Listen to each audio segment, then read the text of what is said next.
Hello po mga ka-OFW at ka-Overseas Pinoy. Welcome po ulit sa Overseas Pinoy Cooking. Ang video po natin ay Ilocano vegetable dish. Pinakbet, pakbet Ilocano with cabbage and fried pork belly. Ito po yung traditional cooking method na one-pot recipe.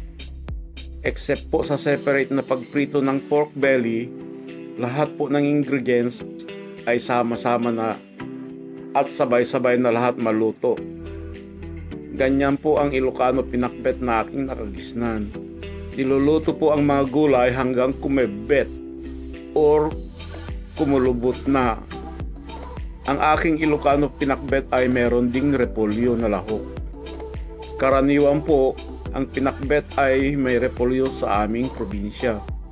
Isa po kasi ang repolyo ang itinatanim ng mga farmers bukod sa tabako.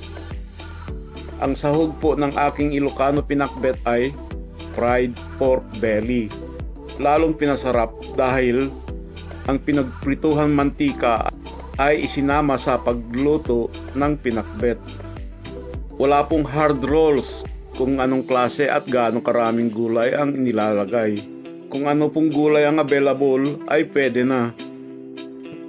Ang bagoong na isda na ginagamit ay bagoong munamon. Pero ang ginamit ko po ngayon ay boneless bagoong na. Kaya hindi na kailangan kanawin at salahin ang mga tinik.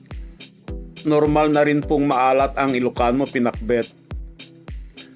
Okay po, sana panoorin nyo hanggang dulo. Nasa video po ang ingredients at cooking method. Sa mga bago lang po sa channel, please subscribe po.